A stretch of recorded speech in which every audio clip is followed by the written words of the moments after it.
Okay, so let me start with a question. If a patient comes to your dental clinic with a tobacco stain on the teeth, bad breath, and a white patch inside the mouth, should we only treat the oral problem or should we also help the patient to stop the tobacco? So think about it. So as a dentist, we do not just treat the teeth, we also play an important role in preventing the oral disease. And that brings us to today's topic, that is a tobacco cessation. So this is an important topic in public health dentistry and it is also very important from an examination point of view. So in this lecture, we will understand why tobacco cessation is important, individual level approaches, the 5A model, motivational interviewing, nicotine replacement therapy, pharmacotherapy, community level intervention, national tobacco control programs in India, WHO MPOWER Strategy, and finally the role of dentist and dental auxiliary. So let's understand everything step by step with a simple example. So, why is tobacco cessation is important? So first, let's understand why tobacco cessation is important. So it say that the tobacco use is a major risk factor for numerous oral disease. So there are the important conditions which is mentioned here, that is the oral cancer, periodontal disease, delay wound healing, and tooth loss. So let's take an example. So imagine a patient who smoke regularly and come to you for periodontal treatment. So if the patient continues smoking, simply treating the periodontal disease may not be enough. So why? Because tobacco use itself is an important risk factor. So as a dentist, we should not only treat the disease, we should also address the tobacco habit. That is where tobacco cessation becomes important. So it also emphasizes that the public dentistry, it play a vitality role in preventing and controlling tobacco use. So organized tobacco cessation program. So can you name any two oral condition which is associated with tobacco use? Yes, the answer is oral cancer and periodontal disease. And tobacco use can also contribute to the delay wound healing and tooth loss. Okay, we see the importance of the tobacco cessation in public health dentistry. So now let's understand why tobacco cessation is particularly important in dentistry. So it gives 4 important points. So point number 1, that tobacco is a leading preventable cause of the oral and the systemic disease. So here the key word is preventable.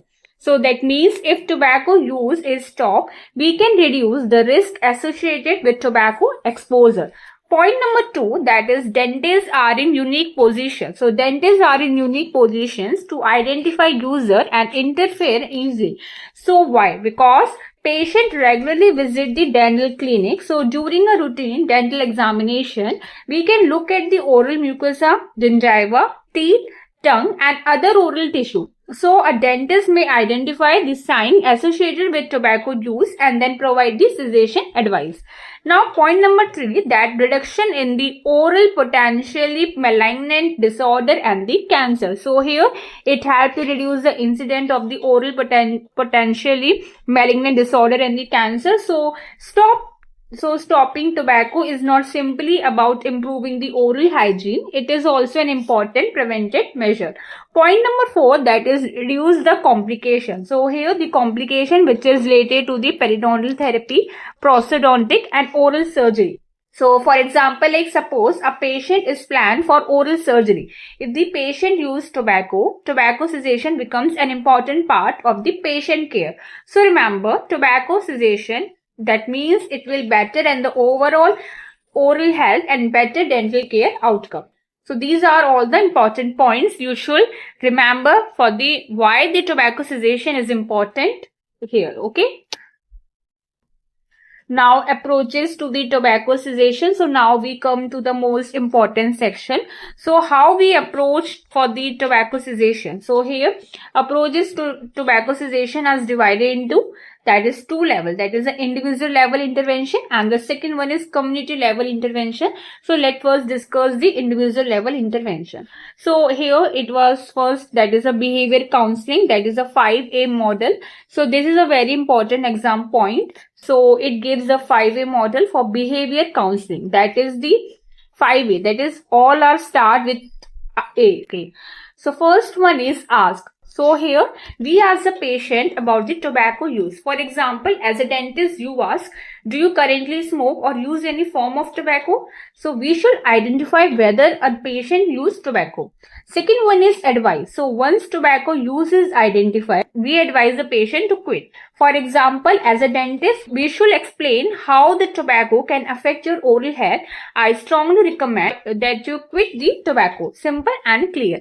Third one is assess. That is we assess the patient willingness to quit. So we can ask, are you willing to quit tobacco now? So here the patient may say, yes, I want to quit, or I know I should quit, but I am not ready. So this tells us about the patient readiness. Okay. Now the fourth one is assist. So now we help the patient with quitting. So this may involve counseling and other appropriate cessation support. So the goal is not simply to say stop tobacco. We should actually help the patient in the quitting process. Okay. Now the last one is arrange. So and the fifth one is arrange. So we arrange the follow-up. So why? Because tobacco cessation is a process. The patient may need continuous support. So we should follow up and check. Is the patient still abstinent? Is the patient facing difficulty? Does the patient need further support? So here the exam memory trick is, you remember here, ask, advise, assist, and then arrange. Okay.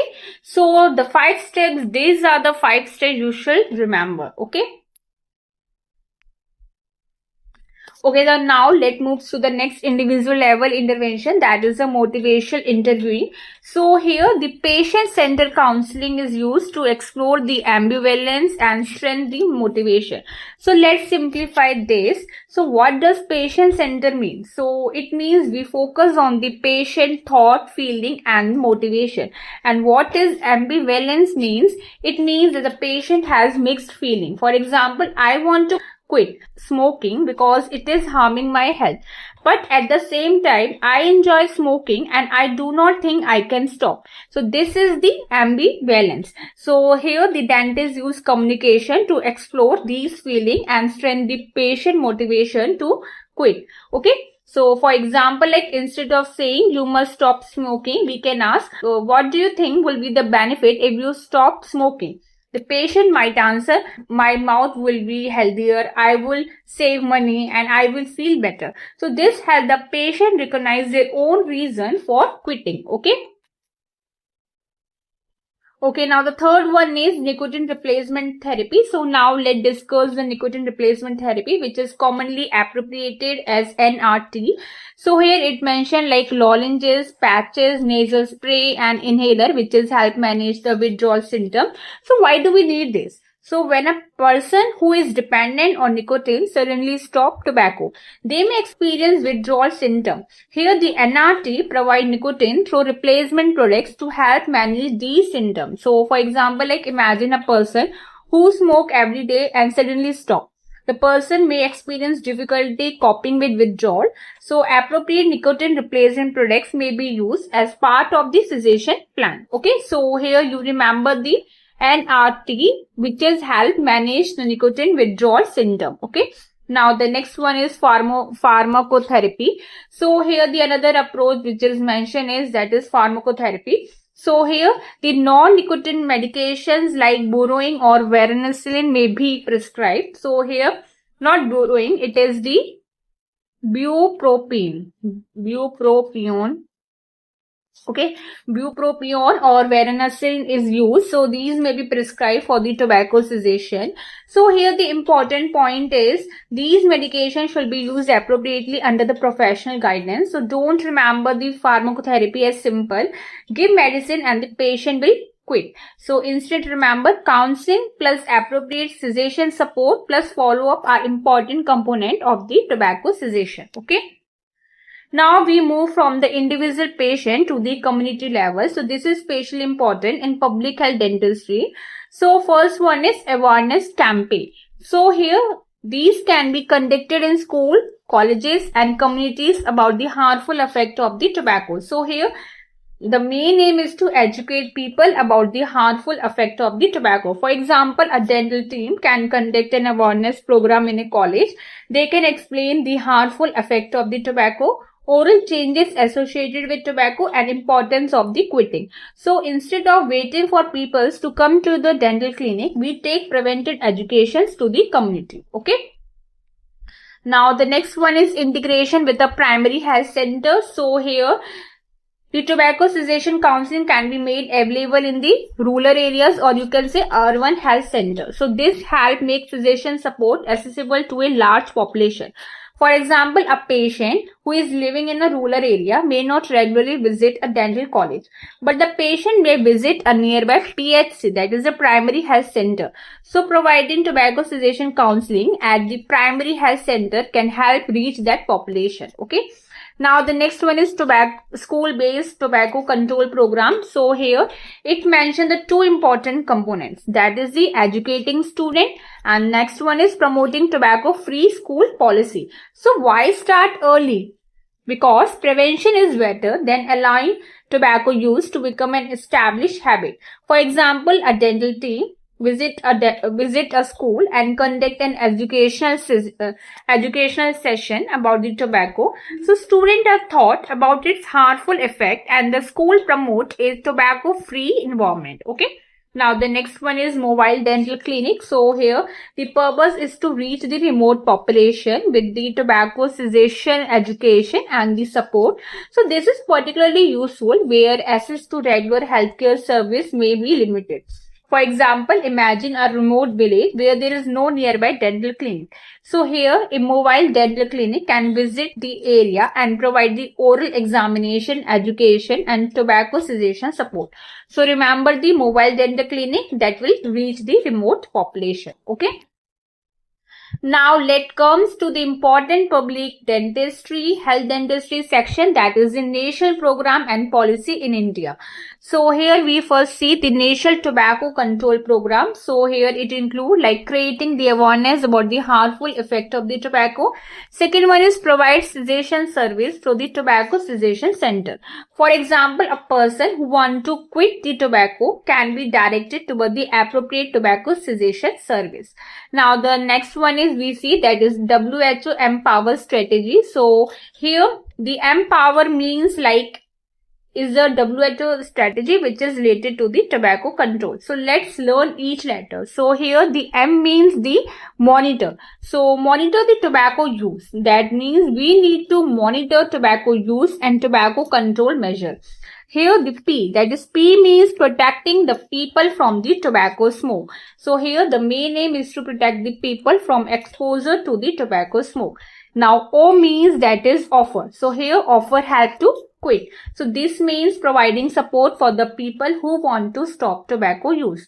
Now the next one is W. So here W means warn. So here we warn about the danger. So people should be informed about the harmful effect of the tobacco. Now E, that is the enforce. So here enforce ban on the tobacco advertising. So this help reduce the tobacco promotion. Now R. R means raised. So here raise the taxes. Here increasing taxes is another tobacco control strategy. Okay. So here easy remember is like MPOWER. Okay. So this is all about the national program and policies in India. Now we see the role of the dentist and the dental auxiliaries. Now we come to the one of the most important part for us as dental student. So what is the role of the dentist in tobacco cessation? So first one is routinely screen for tobacco use. First, dentist should routinely screen patient for tobacco use. So during the dental visit, we should identify the tobacco user. Second one is educate patient about the oral sign. So here we educate the patient about the oral sign associated with the tobacco use. So it mentioned here like leukoplakia, staining and halitosis. So for example, like suppose a patient say, doctor, why are my teeth stained and why do I have bad breath? So instead of only treating the staining or halitosis, we should also discuss the tobacco habit. This creates opportunity for tobacco cessation counseling. Now the second one is offer cessation advice during the every dental visit. So it also say that the dentist should offer cessation advice during every dental visit. So tobacco cessation should become the part of the routine dental care. Fourth one is participate in National Tobacco Cessation Program. So here dentists can also participate in National Tobacco Cessation Program. This allows the dental professional to contribute not only at the individual level but also at the public health level. Now the next one is encourage tobacco-free dental institution and practice. So here finally dentists should encourage tobacco-free dental institution and practice. The dental environment itself should support the tobacco control. Okay. So these are all the roles of the dentist and the dental auxiliary. Okay. So now let me ask you one final question. If a tobacco using patient comes to your dental clinic tomorrow, what should be the first step? So remember the 5-way model, that is the ask, advise, assist and arrange. So tobacco cessation is not only about telling a patient to stop the tobacco. It is a systemic process of identification, counseling, assistance and follow-up supporting by the individual and the community level intervention. I hope this lecture made tobacco cessation in public health dentistry easy to understand and easy to remember for your BDS exam. If you found this lecture helpful, then don't forget to like, share and subscribe to Exam Key Point Dentistry for more exam oriented BDS lectures. Thank you for the watching.